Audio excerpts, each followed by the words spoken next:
Jesse Houston here with a full overview of ClearPath Studio, at least where it stands at May 17th, 2024.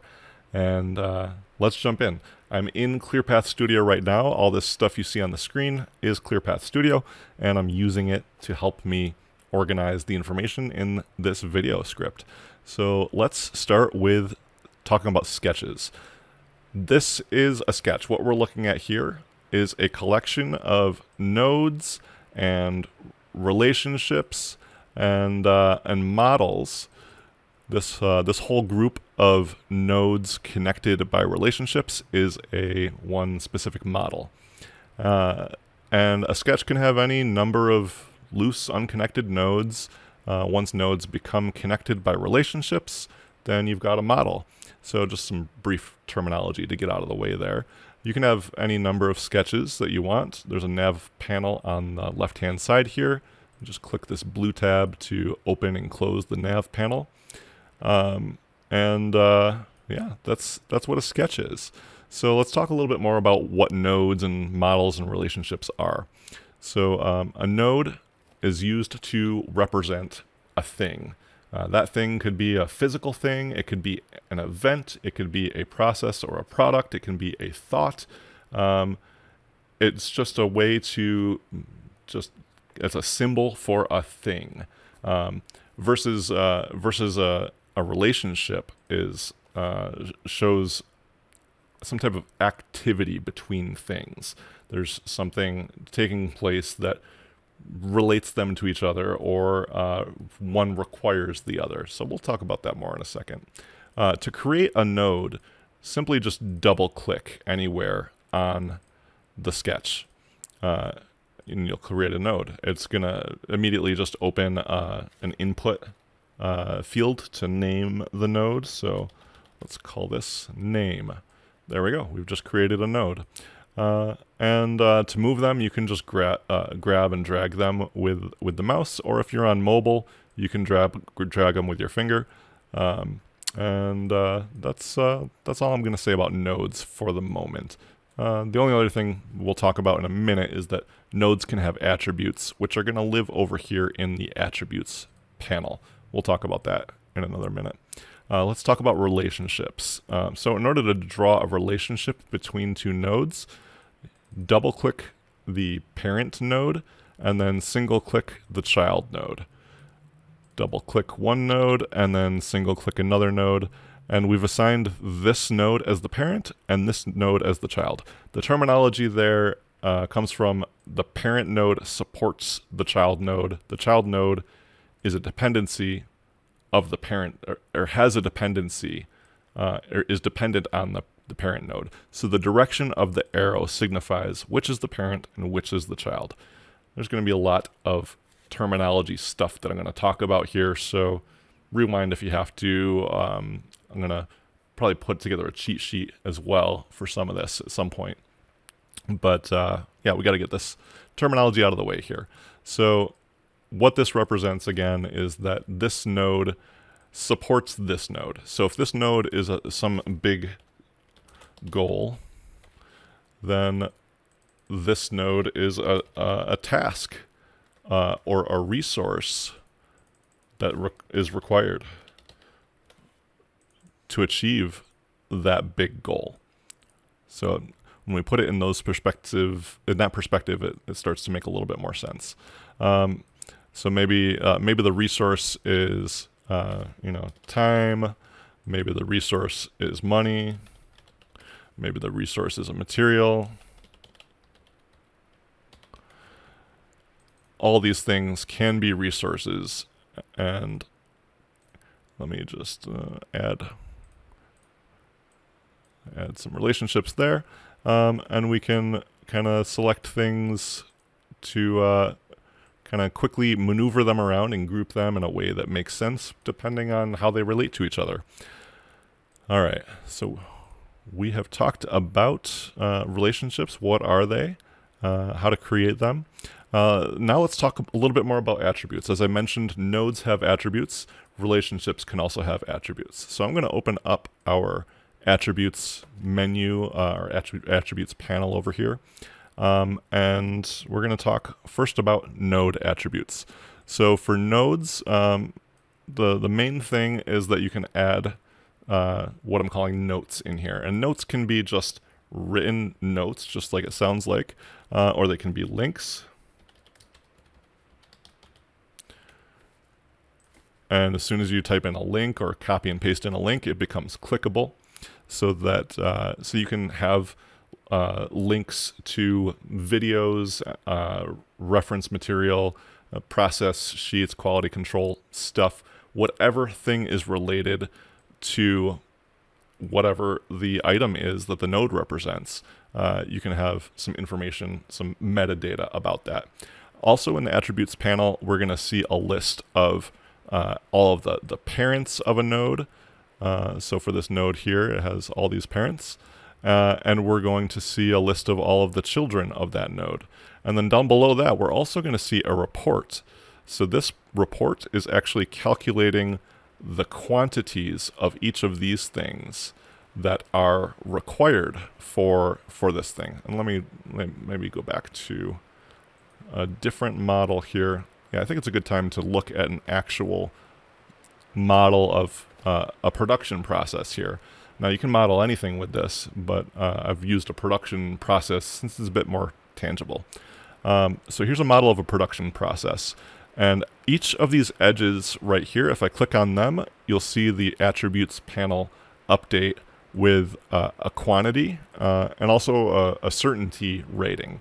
The quantity is representing the number of, say dollars needed for a box of nails, or the number of dollars needed that it costs for production labor.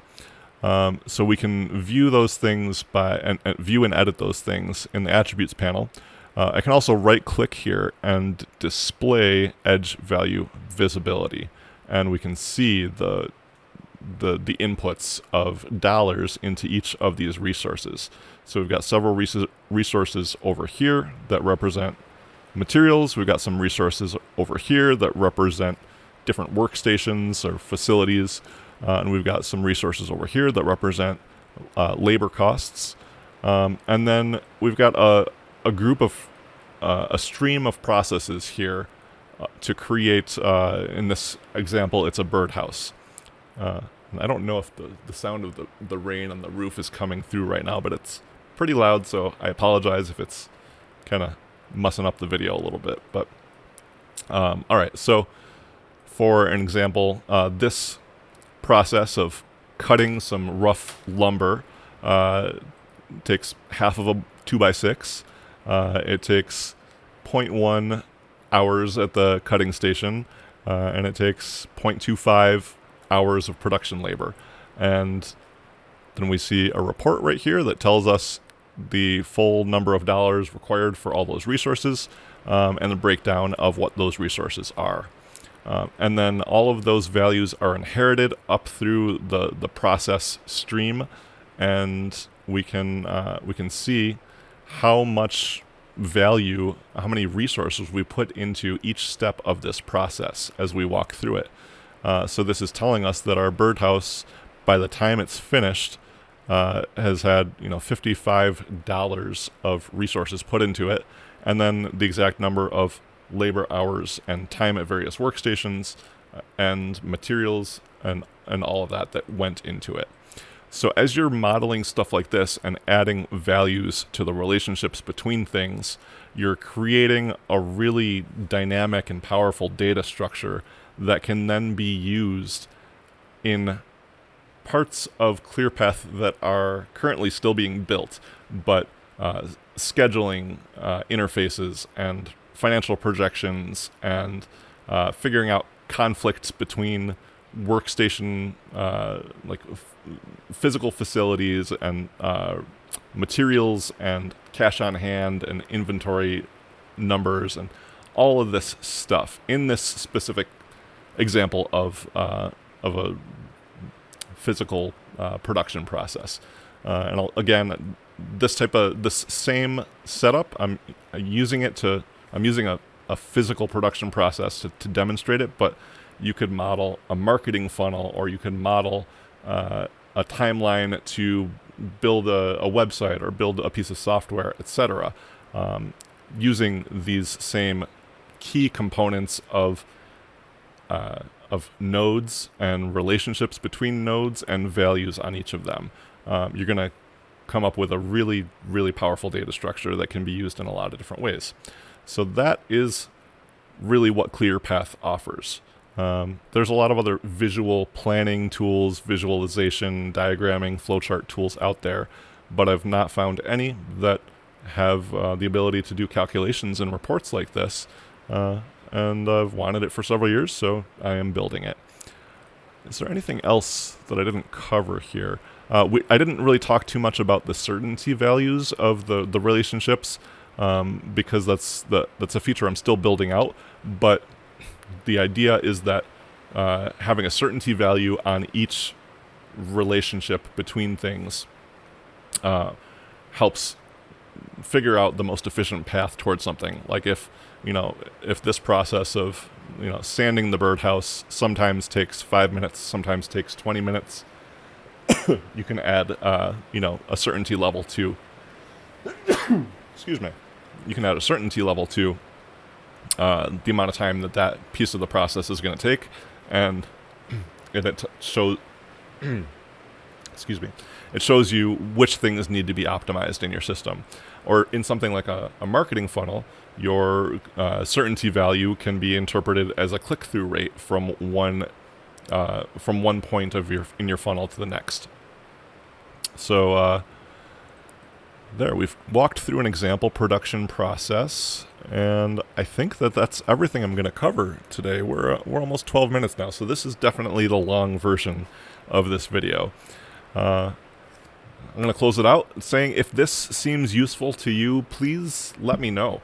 I'm looking for all the feedback that I can get to figure out who else this is helpful for besides me. I have my own uses for it. I'd like to hear what other people want to use it for. If there's other people that have kind of the same use cases that I do in terms of modeling funnels and just general processes toward goals, or other things. I've got a lot of other ideas of my own that I could use it for that I haven't even done yet. So yeah, I want to build something that's as useful as possible for more people. So please share what you think about this. If you want to sign up for early access or to be an alpha tester, you can go to clearpathstudio.com. Just scroll to the bottom of the page and select and fill out the sign-up form. That's another place where that gives me feedback on who this is useful for and figure out what I can do to build this out more. If you sign up, you're going to also get updates on new features as they're added, and you'll be the first to hear about when I open it up to more users. And I think that's it. Oh yeah, check out our other videos. I'm going to be adding more videos regularly, and there we go. That's my video. Thanks for watching. If you watched this far, I really appreciated it, and have a great day.